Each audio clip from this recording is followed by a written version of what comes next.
Hello guys, எல்லாருக்குமே வணக்கம். இன்னைக்கு நம்ம லீகலி வீர் அப்படின்ற ஒரு வித்தியாசமான தெலுங்கு படத்துடைய ஸ்டோரி ரிவ்யூ தான் பார்க்க போறோம். இங்க ஒரு வக்கீல் தன்னுடைய காதலி கிட்ட ராத்திரி போன் பேசிக்கிட்டு இருக்காரு. அப்படி அந்த கால்லயும் நீ என்ன ட்ரெஸ் போட்டிருக்க, இப்ப என்ன பண்ணிக்கிட்டு இருக்க, இப்ப நாங்க இருந்தா என்ன பண்ணுவேன்ற மாதிரி நிறைய கேள்விகள் கேட்டுக்கிட்டே இருக்க. அப்போ திடீர்னு அவர் அந்த போன் பேசிட்டு இருக்கும் போதே மர்மமான முறையில யார் மூலியமாவோ போட்டு தள்ளப்படுறாருங்க. இந்த சம்பவம் ஒட்டுமொத்த ஆந்திராவையே அதிர்ச்சிக்கு உள்ளாகுது. அப்படி அந்த வக்கீலுக்கு என்ன நடந்ததுன்றத கண்டுபிடிக்கிறதுக்கு இன்னொரு வக்கீல் புறப்படுறாரு. அதுக்கப்புறம் அங்க என்ன மாதிரியான ட்விஸ்டுகள் காத்திருந்தது அப்படின்ற எல்லாத்தையும் தான் இந்த கதையில விறுவிறுப்பாவே பார்க்க போறோம். இந்த படம் தெலுங்குல மட்டும்தான் அவைலபிளா இருக்கு. ஓடிடில பாட்டு சப்போர்ட் பண்ணுங்க.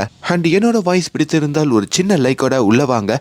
பை தி வே, நான் கவின், நீங்க பாக்குறது நம்மளோட பிலிம் பை. படத்துடைய ஆரம்பத்துல அக்டோபர் 27 ராத்திரி ஒரு 10 மணி காமிக்கிறாங்க. அப்படி ஒரு வக்கீலுடைய ஆபீஸ காமிக்கிறாங்க. இந்த வக்கீலுடைய பேரு தான் பாலா. முன்ன சொன்ன மாதிரி இந்த பாலா தன்னுடைய காதலியான ஒரு பொண்ணு கிட்ட செல்போன்ல அப்படியே ஜாலியா பேசிக்கிட்டு இருக்காரு. உன் கையில என்ன இருக்கு, நீ என்ன துணிய போட்டிருக்கன்ற மாதிரி நிறைய கேள்விகள் கேட்டுட்டு இருக்க. அதே சமயம் இந்த பாலாக்கு அவரோட கிளைண்ட் கிட்ட இருந்து வேற போன் கால் வருதுங்க. ஒரு அர்ஜென்டான மீட்டிங் இருக்கு, உடனே நீ இப்ப இருந்து கிளம்பணும், ஆபீஸுக்கு வரணும்ன்ற மாதிரி சொல்ல, இப்ப பாலாவும் அவரோட ஆபீஸ்ல இருந்து தான் காதலி கிட்டையும் நான் முக்கியமான வேலையா வெளியே போறேன்னு சொல்லிட்டோம் அப்படியே வெளியே வராரு. ஆனா அந்த இடத்துலதான் ஒரு பயங்கரமான சத்தம் கேக்குது. அங்க அந்த வக்கீல் பாலா மர்மமான முறையில யாரு மூலயமாவோ போட்டு தள்ளப்படுறாரு. அது அங்க எத்தனையோ சிசிடிவி கேமரா இருந்தோ ஒன்னுத்திலயும் பதிவாகலைங்க. அவரு சரிஞ்சு கீழே விழுறது மட்டும்தான் கேமரால பதிவாகுது. கட் பண்ணா இப்ப நம்ம ஹீரோவான வீர் அப்படின்ற மாதிரி ஒருத்தரை காமிக்கிறாங்க. நம்ம ஹீரோ அமெரிக்கால இருந்து தன்னுடைய வேலையை விட்டுட்டு ஆந்திரால இருக்கிற ஒரு வீடு திரும்புற மாதிரி காட்டுறாங்க. நம்ம ஹீரோக்கு ஒரு அன்பான அப்பா, அன்பான அம்மா இருப்பாங்க. ரெண்டு பேருக்கும் பயங்கர வயசாயிருக்கோங்க. அப்படி தன்னுடைய மகனை பல வருஷம் கழிச்சு வீட்டு வாசல்ல பாக்குற அவங்க அப்பாவும் கண்ட கண்ட நாயெல்லாம் வீட்டுக்கு திரும்ப வந்துடுச்சு அப்படின்னு சொல்லி ரொம்ப கோவப்பட்டு அவரு வீட்டை விட்டு போற மாதிரியும், இப்ப நம்ம ஹீரோ அப்படியே தலை குனிஞ்சுக்கிட்டு வீட்டுக்குள்ள வர மாதிரியும் ஹீரோவை பார்த்ததான் அவங்க அம்மா கண் கலங்கி உட்காந்துக்கிட்டு இருக்காங்க. அம்மா, நான் எல்லாத்தையும் விட்டுட்டேன், இதுக்கப்புறம் உங்க கூட தான் இருக்க போறேன் அப்படின்ற மாதிரியும் சொல்றாரு. அவங்க அம்மாவாலையும் எதுவும் பேச முடியல. இப்ப நம்ம ஹீரோ அவரோட ரூமுக்கு வராரு. அங்க பாலடைஞ்சு போயிருக்கிற அந்த ரூம் எல்லாம் கிளீன் பண்ணிட்டு அவரோட பேக் எல்லாம் வச்சுட்டு அவரோட அம்மா அப்பா வீட்லயே தங்க ஆரம்பிக்க, அப்படி அவங்க அம்மாவும் இவருக்கு சாப்பாடு எல்லாம் போடுறாங்க. நீ திரும்ப வருவன்னு தெரியும், ஆனா இத்தனை வருஷம் பொறுத்து வருவன்னு தெரியாது அப்படின்னு சொல்லிக்கிட்டு இருக்க. அதே வேளையில ஒரு இன்ஸ்பெக்டரை காமிக்கிறாங்க. நேத்து ராத்திரி இந்த வக்கீல் பாலா மர்மமான முறையில போட்டு தள்ளப்பட்டிருப்பாருல, அந்த விஷயத்த கேள்விப்பட்டு இப்ப அந்த சம்பவ இடத்துக்கும் இந்த போலீஸ்காரங்க எல்லாம் குவிறாங்க. அங்க கிடைச்ச சில தடயங்கள் எல்லாம் எடுத்துக்கிட்டு போறாங்க. இங்க நம்ம ஹீரோவுமே தன்னுடைய ஃப்ரெண்ட பார்க்க வராருங்க. ஹீரோவுடைய ஃப்ரெண்டு இப்போ ஒரு வக்கீலா இருப்பாரு. ஒரு காலத்துல நம்ம ஊர்ல எவ்வளவு பெரிய வக்கீலா நீ இருந்த, இப்ப ஏன்டா வாழ்க்கையை தொலைச்சிட்டு ஏதேதோ நாட்டுக்கெல்லாம் போயிட்டு இப்படி வந்திருக்கன்ற மாதிரியும் ஹீரோ கிட்ட ஒரு ஃப்ரெண்டு கேட்க, அப்பதான் ஹீரோக்கு என்ன நடந்ததுன்ற மாதிரியும் ஒரு பயங்கரமான சம்பவத்தை சொல்றாங்க. நம்ம ஹீரோ சில வருஷங்களுக்கு முன்னாடி, கிட்டத்தட்ட ஒரு 10 வருஷத்துக்கு முன்னாடி ஒரு மிகப்பெரிய வக்கீலா இருப்பாருங்க. அப்படி ஒரு ஃபேம்லயும் வேலை பார்ப்பாரு. ஆனா திடீர்னு அந்த ஃபேம்ல இருந்து நான் ராஜினாமா பண்றதாகவும், நானே ஒரு ஸ்டார்ட் அப் ஆரம்பிக்க போறேன், ஒரு ஐடி சொல்யூஷன் ஆரம்பிக்க போறேன்னு சொல்லி அவர் அந்த வக்கீல் வேலையை விட்டுட்டு தன்னுடைய அப்பா அம்மாவையும் விட்டுட்டு அமெரிக்காவுக்கு வந்து இந்த ஐடி சொல்யூஷனை ஆரம்பிச்சிருப்பாரு. அப்படி அதே ஊர்ல ஒரு அழகான பொண்ணை பார்த்து காதலிச்சு திருமணமும் பண்ணிருப்பாரு. ஆனா சில வருஷங்களுக்கு அப்புறம் அவர் ஆரம்பிச்ச அந்த கம்பெனி லாஸ்ல போயிருக்கோங்க. இவர் என்னதான் கோடி கோடியா சம்பாரிச்சு பங்களா இது அதுன்னு செட்டில் ஆயிருந்தாலும் அதெல்லாம் கடன்லயும் மூழ்கி இருக்கும். அதே சமயம் நம்ம ஹீரோவோட மனைவி வேற பிரெக்னண்டா இருப்பாங்க. நம்ம ஹீரோக்கும் தொடர்ந்து கால் பண்ணிக்கிட்டே இருப்பாங்க. அவர் வேலை பிஸியால எடுக்காம விட்டுருவாருங்க. இப்போ ஹாஸ்பிட்டலுக்கு வந்து பார்க்கும் போதோ அவங்க மனைவி பிரெக்னன்ட் வலினால கரெக்டான டைம்ல ஹாஸ்பிட்டல்ல சேர்க்க முடியாதனாலையும் நம்ம ஹீரோ விட்டு மொத்தமா பிரியிறாங்க. இந்த வலியும் அவர் பிசினஸ்ல ஏற்பட்ட லாஸும் அவரை திருப்பி போட வைக்குது. இப்போ மனைவியும் இல்லாம, வீடும் இல்லாம, பிசினஸும் இல்லாம நடுத்தெருவுக்கு வந்ததுக்கு அப்புறம் தான் நம்ம ஹீரோக்கு அவங்க அப்பா அம்மா ஞாபகம் வந்து நம்ம ஊருக்கே வந்து செட்டில் ஆயிடலான்னு சொல்லிட்டு இப்போ ஊருக்கு கிளம்பி வந்திருப்பாரு. இந்த கதையும் தான் ஃப்ரெண்டு கிட்ட சொல்ல, அதே சமயம் நம்ம ஹீரோ ஒரு வீட்டுல இருக்கும் போதோ அவங்க அப்பா சாப்பிடும் போதோ புறக்க ஏறி இரும்புறாருங்க. ஒரு தண்ணி எல்லாம் மொண்டு கொடுக்குறாரு. ஆனா நம்ம ஹீரோவுடைய அப்பா அவர்கிட்ட பேச மறுக்கிறாரு. அதுக்கு ஒரு முக்கிய காரணம், நம்ம ஹீரோவுடைய அப்பா இவரை கஷ்டப்பட்டு படிக்க வச்சிருப்பாருங்க. ஒரு வக்கீல் ஆகணும்டா ஹீரோவோட அப்பாவுடைய லட்சியமா இருக்கும். ஆனா தான் பையன் இப்படி தசை மாறி போயிட்டானே அப்படின்ற ஒரு வருத்தத்திலையும், நம்மள மறந்துட்டானேன்ற ஒரு வருத்தத்திலையும் தான் ஹீரோ கூட பேசாம இருப்பாரு. அதே வேளையில இங்க ஒரு வக்கீல போட்டு தள்ளியிருப்பாங்களா பாலான்னு சொல்லி, அவரோட கேஸையும் அங்க கிருஷ்ணன் அப்படின்ற ஒரு மிகப்பெரிய லாயர் கையில எடுக்கிறாரு. இங்க அந்த பாலாவுடைய கேஸ ஹேண்டில் பண்ணிட்டு இருக்கிற இன்ஸ்பெக்டரை காமிக்கிறாங்க. அந்த இன்ஸ்பெக்டரும் இறந்து போன பாலாவுடைய அப்பாவை கூப்பிட்டு, உங்க பசங்களுக்கு எதனா எதிரிகள் இருந்தாங்களா, அவனுக்கு எதனா பிரச்சனை இருக்கா, எதனா ஞாபகப்படுத்தி சொல்லுங்கன்ற மாதிரி கேட்க, அப்பதான் பாலாவுடைய அப்பாவோ, ஒரு நாள் என் பையனோட பஸ் ஸ்டாண்டுக்கு போயிருக்கும் போதோ என்னோட பையனை அந்த பஸ் ஸ்டாண்ட்ல இருக்கிற மர்ம நபர் திடீர்னு கை நீட்டி பயங்கரமா அடிச்சான். என் பையன் கிட்ட எதுக்கு உன்னை அடிச்சான்றத கேட்டப்போ அவனும் சரியா பதில் சொல்லல. அதுக்கப்புறம் என் பையன் போய் சேர்ந்த அதே நாள் காலையில என் பையன் பாலா வீட்டுக்கு வரப்போ அவனுடைய நெத்தியில ஒரு காயம் இருந்தது. எனக்கு தெரிஞ்சு அவனை பஸ் ஸ்டாண்ட்ல அடிச்ச அதே நபர் தான் திரும்பி இவனை இப்படி காயப்படுத்திருக்கணும். எனக்கு அவன் மேலதான் சந்தேகம் இருக்கு. அவன் தான் ஏதோ வெஞ்சன்ஸ் வச்சுக்கிட்டு என் பையனை மொத்தமாவே போட்டு தள்ளிருக்கான்ற மாதிரியும் அவர் சொல்றாரு. இப்ப மறுபடியும் போலீஸ்காரங்க சில சிசிடிவி கேமராவெல்லாம் செக் பண்றப்போ இந்த பாலா இறந்து போன இடத்துக்கு பக்கத்துல ஒரு பொண்ணு கொடை பிடிச்சிட்டு நடந்து போனது இருக்குங்க. மேபி அந்த பொண்ணு இந்த பாலாவை யாரு போட்டு தள்ளனா அப்படின்ற நபரை பார்த்திருக்கலாம். அவ யாருன்னு கண்டுபிடிக்கணும்ன்ற மாதிரியும் போலீஸ் முடிவு பண்றாங்க. அப்பதான் வைதேகி அப்படின்ற மாதிரி ஒரு பொண்ணை காமிக்கிறாங்க.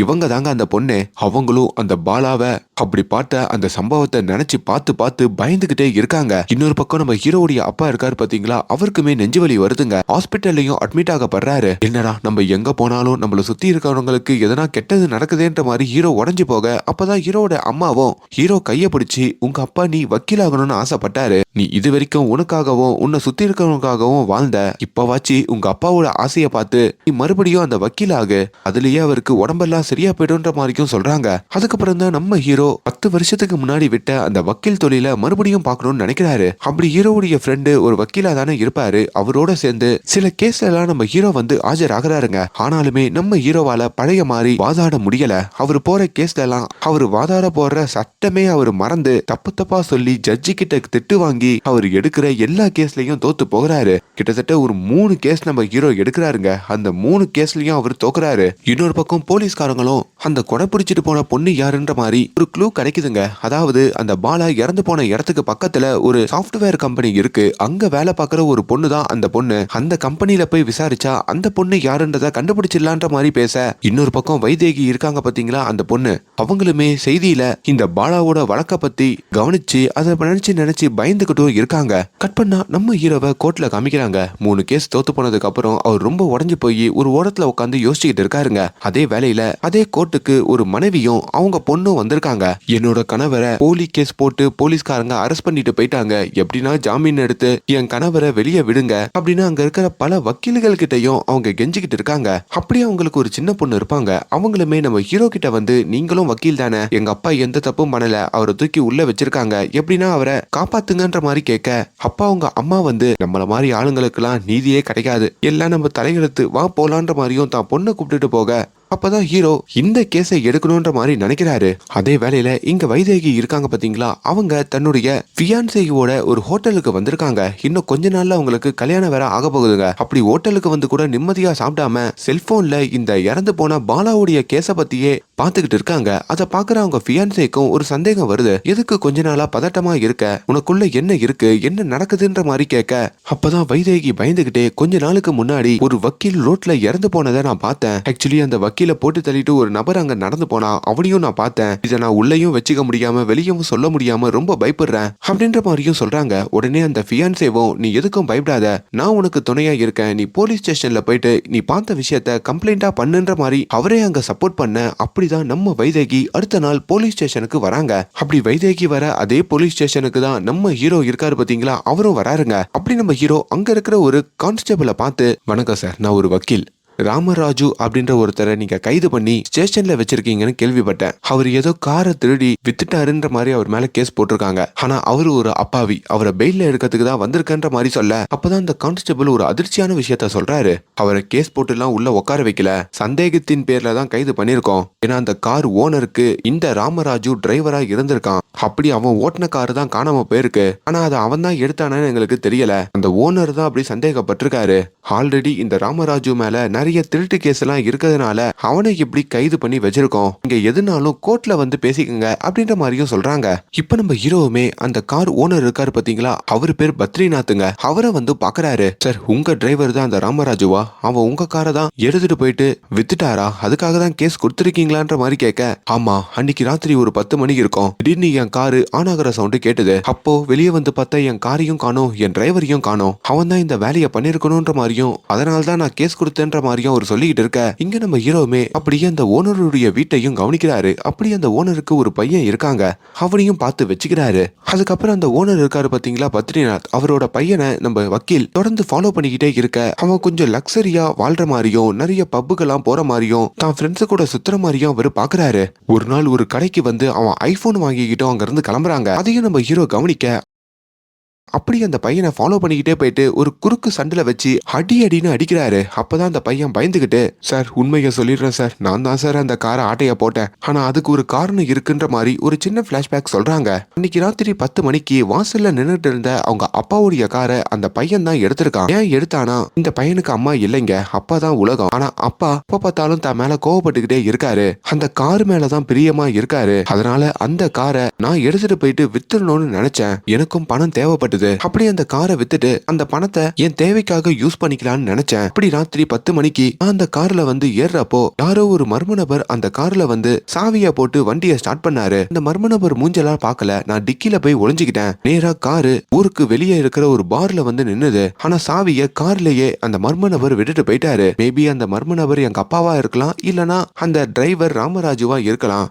அதுக்கப்புறம் சாவியோட இருந்த என்னோட காரை எடுத்துக்கிட்டு நான் அங்க இருந்து கிளம்பி ஒரு இடத்துல வந்து வித்துட்டேன் அப்படின்ற மாதிரியும் அவன் உண்மையை சொல்றான். இந்த விஷயத்த மட்டும் வெளியே சொல்லாதீங்க, எங்க அப்பா என்ன ஒரு வழி பண்ணிடுவாருன்ற மாதிரியும் கெஞ்சறான். இதனால ஹீரோவும் அந்த பையனை போக விட்டுறாருங்க. இப்ப இந்த கேஸும் சால்வ் ஆகுது. இந்த உண்மைய கோர்ட்ல சொல்லி அங்க கைதாகி இருக்கிற ராமராஜுவை வெளியே எடுத்துடலான்ற மாதிரியும் ஹீரோ நினைக்கிறாரு. ஆனா அங்கதான் இன்னொரு திருப்பம் ஏற்படுது. இங்க வைதேகி இந்த வக்கீல போட்டு தள்ளதை நேர்ல பார்த்தேன்னு சொல்லி போலீஸ வந்து சொல்லலான்னு வந்திருப்பாங்கல்ல, அவங்க ஒரு அதிர்ச்சியான சம்பவத்தை சொல்றாங்க. இந்த பாலா வக்கீல ஒரு நபர் போட்டு தள்ளிட்டு எனக்கு எதிர தான் கிராஸ் பண்ணி நடந்து வந்தான், அவனை நான் பார்த்தேன், அவனை பார்த்தா நான் அடையாளமும் கண்டுபென்ற மாதிரி சொல்றாங்க. அப்ப அங்க இருக்கிற நிறைய சிசிடிவி கேமரா எல்லாம் செக் பண்ணி பாக்குறப்போ அதுல ஒரு மர்ம நபர் நடந்து போயிருக்காங்க.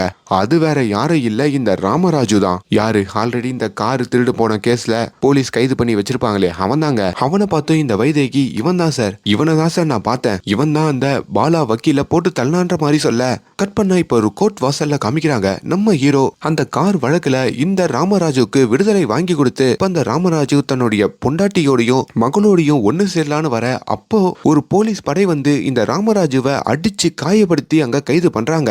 என்னன்னு கேட்டதுக்கு இந்த ராமராஜு ஒரு ஆந்திராவே தேடிக்கிட்டு இருக்கிற அந்த வக்கீலுடைய கேஸ்ல இந்த ராமராஜு சம்பந்தப்பட்டிருக்காரு, அந்த வக்கீல போட்டு தள்ளதே இந்த ராமராஜு தான் சொல்ல அங்க சுத்தி இருக்கிற எல்லாருக்குமே பயங்கரமான அதிர்ச்சிங்க.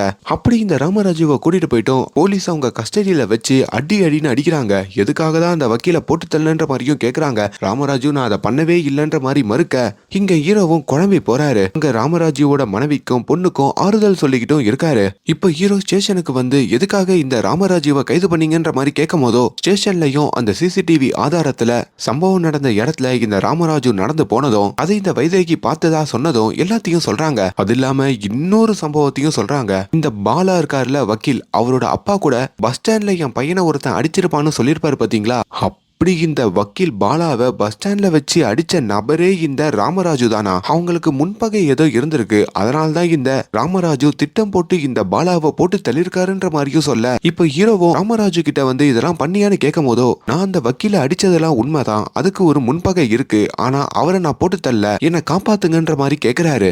இப்ப கிருஷ்ணன் சொல்லி ஒரு வக்கீல முன்ன சொல்லியிருப்பேன் பாத்தீங்களா, அதாவது அந்த வக்கீல் பாலாவுடைய கேஸ்ல கூட ஆஜர் ஆவாரு, அவரை காமிக்கிறாங்க. அவருமே நம்ம ஹீரோவை வந்து பாக்குறாரு. ஓ நீங்க தான் அந்த குற்றவாளியா கருதப்படுற ராமராஜுக்கு சப்போர்ட் பண்ணி அவன் சார்பா வாதாடுற வக்கீலா, எப்படியோ இந்த கேஸ்ல தோத்துருவீங்க, அப்புறம் என் உதவி தேவைப்பட்டா என்கிட்ட வாங்க அப்படின்னு சொல்லி விசிட்டிங் கார்டையும் கொடுத்துட்டு போக இப்போ கோர்ட்டுக்கு வந்தோம். அந்த கிருஷ்ணன் ஜட்ஜு முன்னாடி வந்து ஒரு ஷார்ப்பான ஆப்ஜெக்ட் வச்சுதான் இந்த ராமராஜு அந்த பாலான்ற வக்கீல போட்டு தள்ளிருக்காரு. டிஎன்ஏ ரிப்போர்ட்ல இருந்து எல்லாமே மேட்ச் ஆகுது. அதுக்கப்புறம் பாலாவுடைய அப்பாவை கூப்பிட்டு ஆல்ரெடி இந்த ராமராஜு தான் பையன் பாலாவை அடிச்சது, பஸ் ஸ்டாண்ட்ல அடிச்சது 2வது டைம், அந்த 27ஆம் தேதி மார்னிங்கும் என் பையனை இவன் தான் அடிச்சிருக்கான்னு சொல்லி அவர் வாயால சொல்ல வைக்கிறாரு. இப்ப லாஸ்ட் வைதேகிய கூண்டுல ஏத்துறாங்க. வைதேகியும் அன்னைக்கு ராத்திரி நான் வேலை முடிச்சிட்டு நடந்து வரப்போ அங்க அந்த வக்கீல எவனோ போட்டு தள்ளிட்டு எனக்கு எதிர்க்க நடந்து வந்தான், நான் அவன் முகத்தை பார்த்தேன், அது இந்த ராமராஜு நானு சொல்றாரு. இதெல்லாம் கேட்டு ராமராஜு நான் ஒண்ணுமே பண்ணலையா, என்ன காப்பாத்துங்க ஏன்ற மாதிரியும் அழுக அப்பதாங்க நம்ம ஹீரோ எழுந்துக்கிறாரு. எனக்கு ஒரே ஒரு கொஸ்டின் தான் இருக்கு, அந்த பாலாவை இந்த ராமராஜு தான் போட்டு தள்ளிருக்காருன்றது சிசிடிவில எங்கேயுமே பதிவாகல, இந்த வைதேகி சொல்றதை வச்சுதான் நம்பப்படுது. அப்படி இந்த வைதேகி கிட்ட வந்து நீ நீங்க இந்த பாலாவை ராமராஜு கத்தியால குத்துறத பாத்தீங்களான்ற மாதிரி கேக்குறாரு. அவங்க இல்லன்னு சொல்றாங்க. அப்ப எதை வச்சு இவருதான் அந்த பாலாவை போட்டு தள்ளன்னு சொல்றீங்க அப்படின்ற மாதிரி கேக்குறப்போ அந்த வக்கீல் பாலா இறந்து போன ஒரு 10 அடி தூரத்துல அன்னைக்கு ராத்திரி 10 மணிக்கு ரோட்ல நான் நடந்து போனேன். அப்போ ஒரு மர்ம நபரை பார்த்தேன். அதுதான் இந்த ராமராஜு. அவன் திருன்னு முழிச்சுக்கிட்டே போனான். என்ன இவன் இப்படி முழிச்சுக்கிட்டு போறான்னு சொல்லி கொஞ்ச தொலைவுல லெப்ட்ல வந்து பார்த்தா அங்க அந்த வக்கீல் பாலா பிணமா இருந்தாரு. அதை வச்சுதான் சொல்றேன் இந்த ராமராஜு தான் இதை பண்ணிருக்கணும்ன்ற மாதிரியும் அந்த பொண்ணு சொல்றாங்க. அப்ப இந்த வக்கீல் கிறுக்குப்பிடியா பிடிச்சு சம்பவ இடத்துல இருக்கிறதுனால நீங்க அவன் மேல சந்தேகப்பட்டீங்கன்னா அதே சம்பவ இடத்துல நீங்களும் இருந்திருக்கீங்க. சிசிடிவி கேமரால கூட அது பதிவாயிருக்கு. அப்போ நீங்க எதுக்கு அந்த பாலாவை போட்டு தள்ளிருக்க கூடாதுன்ற மாதிரியும் ஒரு கொஸ்டின் கேக்குறாரு. இதுல வைதேகியும் ஸ்ரம்பித்து போறாங்க. உங்களுக்கு என்ன பதில் சொல்றதுன்னே தெரியல. இப்ப இந்த வழக்கையோ இன்னொரு தேதிக்கு ஒத்தி வைக்க இப்ப வைதேகி மேல நம்ம ஹீரோ இந்த கேள்வி வச்சதுக்கு அப்புறம் வைதேகியோட வீட்லயும் வந்து போலீஸ்காரங்க நிறைய சோதனை பண்றாங்க. இதுல வைதேகி வேலை பார்க்குற அந்த சாஃப்ட்வேர் கம்பெனிலயும் அவங்களுக்கு பிரஷர் ஆகுதுங்க. நீங்க இந்த கேஸ் முடிகிற வரைக்கும் இந்த வேலையில தொடர வேணாம் அப்படின்னு அவங்களையும் வேலையை விட்டு தூக்குறாங்க. இப்ப நம்ம ஹீரோ இந்த வைதேகியோட வீட்டுக்கும் வந்திருக்காருங்க. அன்னைக்கு ராத்திரி நீங்க அந்த ஸ்ட்ரீட்டை கடந்து போகும் போதோ என்னெல்லாம் பாத்தீங்கன்னு சொல்ல முடியுமான்ற மாதிரியும் கேட்க வராரு. ஆனா வைதேகி அவருக்கு பதில் சொல்றதுக்கு தயாரா இல்ல. உங்க மேல பயங்கர கோவத்துல இருக்கேன். உங்களால தான் நான் இப்ப இந்த கேஸ்ல மாட்டிக்கிட்டேன். இங்க இருந்து கிளம்புங்கன்ற மாதிரியும் அவங்க எரிஞ்சு விழறாங்க. இப்ப போலீஸ்காரங்களுடைய சிசிடிவி ஃபுட்டேஜ்ல ஒரு புது விஷயம் தெரிய வருதுங்க. அதுல அந்த வக்கீல் இறந்து போன இடத்துக்கு பக்கத்துல ஒரு நிழல் தெரியுது. அந்த நபர் தான் அந்த வக்கீல போட்டு தள்ளிருக்கணும்ன்ற மாதிரியும் அந்த போலீஸ்காரங்க ப்ரூவ் பண்றாங்க. அந்த நிழல் ஒரு ஆணுடைய நிழல். அதனால இந்த வைதேகி போட்டு தள்ளுறதுக்கு வாய்ப்பில்ல. சம்பவ இடத்துல இருந்த இந்த ராமராஜு தான் அந்த நிழல்ல இருக்கிற நபரா இருக்கணும்ன்ற மாதிரியும் போலீஸ் தரப்புல சொல்றாங்க. இது மூலமா வைதேகியும் நிம்மதி அடைகிறாங்க. இப்படி ஒரு வேலையில நம்ம வைதேகி தானாவே வந்து நம்ம ஹீரோ கிட்ட அந்த போலீஸ்காரு கிட்ட நீங்க தான் அந்த சிசிடிவி ஃபுட்டேஜ்ல அந்த நிழல் இருக்குன்ற விஷயத்த சொல்லிருக்கீங்கன்னு எனக்கு தெரிஞ்சது. ரொம்ப நன்றி என்ன இந்த கேஸ்ல இருந்து காப்பாத்தினதுக்கு. இதுக்கப்புறம் உங்களுக்கு தேவையான உதவிகள் எல்லாம் நான் பண்றேன் அப்படின்ற மாதிரியும் சொல்றாங்க. அப்ப நம்ம ஹீரோ ரோட்ல நடந்து போறப்போ அவரை ஒரு பைக்ல வர நபர் திடீர்னு போட்டுத்தள்ள வந்துடுறாருங்க. இப்ப அந்த நபரை ஹீரோ எப்படியோ மடக்கி பிடிக்க நீ யாரா உன்னை அனுப்புனா அப்படின்ற மாதிரியும் கேக்குறாரு. ஆனா அந்த நபர் பதில் சொல்றதுக்கு முன்னாடியே ஹீரோ கண்ணுல மண்ணை தூவிட்டு அங்கிருந்து தப்பிக்கிறான். இது மூலயமா இந்த பாலாவோட கேஸுக்கு பின்னாடி ஏதோ ஒரு பெரிய இடம் இருக்கு. அதை மறைக்கிறதுக்கு தான் இவங்க இப்படி ஆளெல்லாம் அனுப்புறாங்கன்ற மாதிரியும் ஹீரோக்கு புரியுது. ஹீரோவும் வைதேகி கிட்ட சொல்லி பாலாவுடைய வீட்டுக்கு போக முடியுமா, அப்படி பாலாவுடைய ரூம்ல இருந்து எனக்கு எதனா சில ஆதாரங்கள் எடுத்துட்டு வர முடியுமான்ற மாதிரி கேட்க அப்படி வைதேகியும் பாலாவுடைய வீட்டுக்கு வராங்க. அவங்க அப்பா கிட்டையும் பேசிட்டு அவங்க அப்பா காஃபி போடுற நேரமா பார்த்து அந்த வக்கீல் பாலாவுடைய ரூமுக்கு வந்து ஒரு மெடிக்கல் பிரிஸ்கிரிப்ஷனையும் எடுக்கிறாங்க. அதையும் எடுத்துட்டு வந்து ஹீரோ கிட்ட கொடுக்குறாங்க. இது ஹீரோக்கு ஒரு பெரிய தடயமா இருக்குங்க. அடுத்த நாளே நம்ம ஹீரோ கோர்ட்டுக்கு ஒரு டாக்டரோட வராங்க. அப்படி அந்த டாக்டர் கிட்டையும் 27ஆம் தேதி அக்டோபர் காலையில பாலாக்கு ஒரு விபத்து நடந்திருக்கு. அவர் பைக்ல போறப்போ கீழே விழுந்திருக்காரு.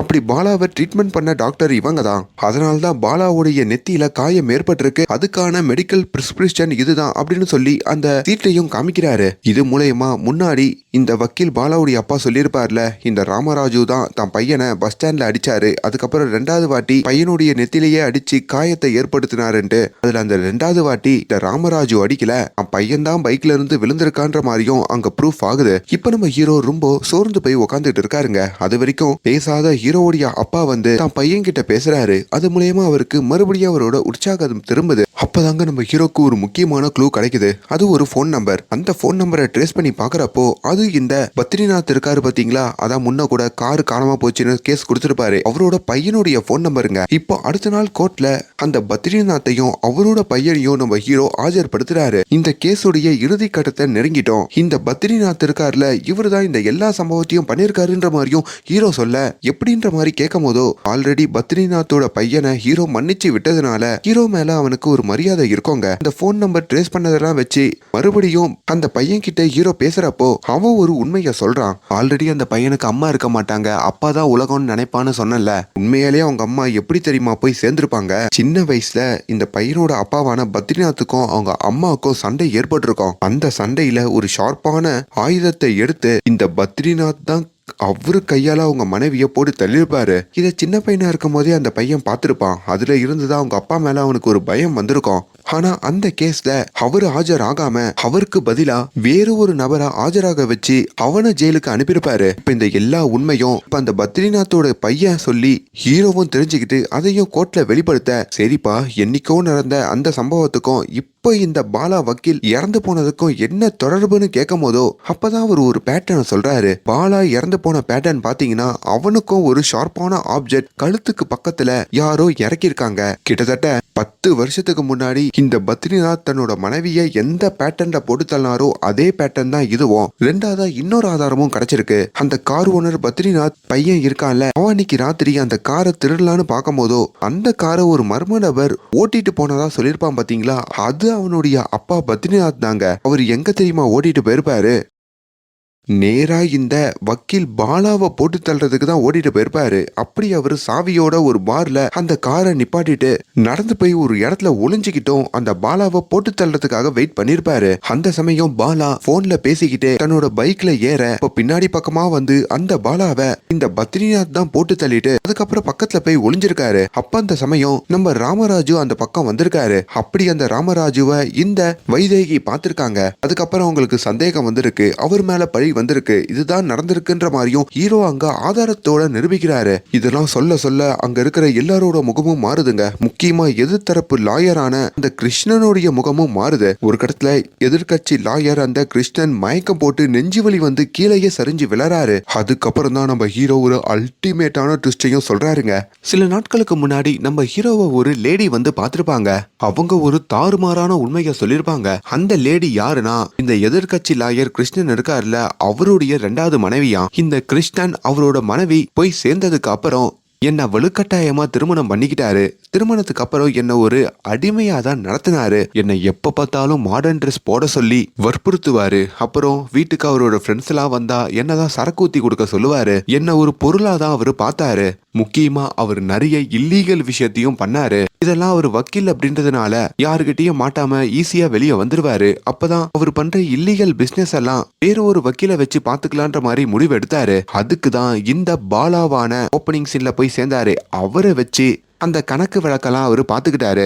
அப்படி இந்த பாலா அப்பப்போ இந்த கிருஷ்ணனுடைய வீட்டுக்கு வந்து வந்து என்னோட சேர்ந்து, அதாவது கிருஷ்ணனுடைய 2வது மனைவியோட சேர்ந்து அந்த பாலா பழக ஆரம்பிச்சிருக்கான். அப்படி அவங்க 2 பேருமே நாளளவுல போன்ல பேசிக்கிறதும் ரகசியமா மீட் பண்ணிக்கிறதுன்ற மாதிரி அவங்களோட பழக்கத்தை அதிகரிச்சிருக்காங்க. இதெல்லாம் ஒரு கடத்துல இந்த கிருஷ்ணன் இருக்காருல, அவர் கவனிச்சிருக்காரு. அவருக்கு ஒரு சின்ன சந்தேகம் தான் வந்திருக்கு. ஒரு நாள் அந்த சந்தேகம் கன்ஃபார்மும் ஆயிருக்கு. இந்த பாலா இந்த கிருஷ்ணனுடைய 2வது மனைவியோட பைக்ல ஒரு ஹோட்டலுக்கு போயிருக்காருங்க. அப்ப அந்த பைக் ஒரு விபத்துல மாட்டிருக்கு. அதுல இவங்க 2 பேருக்குமே அடிபட்டிருக்கு. அதாவது பாலாக்கும் அடிபட்டிருக்கு, கிருஷ்ணனோட 2வது மனைவிக்கும் அடிபட்டிருக்கு. 2 பேருமே டாக்டர் கிட்ட ட்ரீட்மெண்ட் எடுத்துக்கிட்டு தான் வீடு திரும்பி இருக்காங்க. இதை இந்த கிருஷ்ணனும் பார்த்திருக்காரு. என்ன நம்ம 2வது மனைவிக்கும் அடிபட்டிருக்கு, அதே மாதிரி பாலாக்கும் அடிபட்டிருக்கு. அப்ப இவங்க 2 பேருமே வெளியே போயிருக்காங்க. அப்ப இது கன்ஃபார்ம் தான், நம்ம 2வது மனைவியை இந்த பாலா வச்சிருக்கான். இவனை சும்மா விடக்கூடாது, இவன் கதையை எப்படின்னா முடிக்கணும்ன்ற மாதிரி நினைச்சிருக்காரு. அப்பதான் இந்த கிருஷ்ணன் அவரோட உயிர் நண்பனான இந்த பத்ரிநாத் இருக்காரு பாத்தீங்களா, அந்த கார் ஓனர், அவருக்கு கால் பண்ணி, ஏண்டா 10 வருஷத்துக்கு முன்னாடி உன் பொண்டாட்டிய நீ போட்டு தள்ளின கேஸ வெளியே தெரியாம மூடி மறைச்சது யாரு? ஏன் வக்கீலான நான் தானே. அப்படி நீ எனக்காக இன்னொரு காரியம் பண்ணோம், என் பொண்டாட்டி பின்னாடி சுத்திட்டு இருக்கிற அந்த பாலாவோட கதையை முடிக்கணும் அப்படின்னு சொல்லி அவனை ஏவி விட்டு இந்த பாலாவோட கதையை முடிக்க வச்சதே இந்த வக்கீலான கிருஷ்ணன் தாங்க. சோ இது எல்லாமே அந்த கிருஷ்ணனுடைய 2வது மனைவி சொல்றது மூலயமா நம்ம ஹீரோக்கு தெரிய வந்து இப்ப அந்த விஷயத்த கோர்ட்ல சொல்லி அந்த பத்ரிநாத்துக்கும் அந்த கிருஷ்ணனுக்கும் தண்டனை வாங்கியும் கொடுக்கறாரு. சரிப்பா, அப்ப எதுக்கு அந்த ராமராஜு அந்த வக்கீல் பாலாவை அடிக்கணும்? அவர் எதுக்கு பாலா போட்டு தள்ளின இடத்துக்கு போகணும்ன்ற மாதிரி கேக்குறீங்களா? அது ஒரு பிளான் தாங்க. ஆக்சுவலி அந்த வக்கீல் பாலாவுமே ரொம்ப நல்லவர் தான் இல்ல. முக்கியமா இந்த ராமராஜுக்கு ஒரு தங்கச்சி இருக்காங்க போல. அந்த தங்கச்சிய லவ் பண்றதா சொல்லி ஏமாத்தி அந்த வக்கீல் பாலா அவங்க கூட சேர்ந்து சுத்தி இருக்காங்க. அப்படி சுத்தி காதலிக்கிற மாதிரி ஏமாத்தி இந்த பொண்ணுடைய நிறைய போட்டோக்கள் எல்லாம் தன்னுடைய செல்போன்ல ஸ்டோர் பண்ணி வச்சு காசு கொடுக்க சொல்லியும் அந்த பொண்ணை இந்த வக்கீல் பாலா மிரட்டிருக்காரு. இதனால்தான் கோவப்பட்டு அந்த ராமராஜு ஒரு பஸ் ஸ்டாண்ட்ல வச்சு இந்த வக்கீல் பாலாவை அடிச்சிருக்காருங்க. இந்த விஷயத்த இந்த கிருஷ்ணன் இருக்கார்ல வில்லன் வக்கீல், அவரும் தெரிஞ்சுக்கிட்டு ஆல்ரெடி இந்த வக்கீல் பாலாக்கும் இந்த ராமராஜுக்கும் ஒரு பகை இருக்கு, நம்ம இந்த வக்கீல் பாலாவை போட்டு தள்ளுற சமயத்துல அந்த ராமராஜுவை எப்படின்னா அங்க வர வச்சிருவோன்னு சொல்லி அந்த போட்டோவெல்லாம் உனக்கு திருப்பி கொடுத்துடுறேன், இந்த இடத்துல வந்து கலெக்ட் பண்ணிக்கோன்னு சொல்லி ஒரு ஃபேக்கான மெசேஜ் அனுப்பி இந்த ராமராஜுவை அங்க வர வச்சிருப்பாங்க. அது மூலயமா தான் இவரு எவ்வளவுலயும் மாட்டி இதெல்லாம் நடந்ததா இது எல்லாத்தையும் அங்க நிரூபிக்க இது மூலயமா அவரு விடுதலை ஆகிறாருங்க. கடைசியா தன்னோட மனைவியோடையும் பொண்ணோடையும் ராமராஜு வந்து சேர்ற மாதிரியும் அப்படி நம்ம ஹீரோ நினைச்ச மாதிரியே அவரு இப்போ ஒரு வக்கீலா மாறிட்டாருங்க. சோ இப்படி ஹாப்பியான எண்டிங்கோட இந்த படத்தோட கதை முடியுது. அண்ட் மேலும் இந்த மாதிரியான வீடியோஸை தொடர்ந்து பார்க்கறதுக்கு நம்மளோட சேனலை சப்ஸ்கிரைப் பண்ணுங்க. Thank you so much.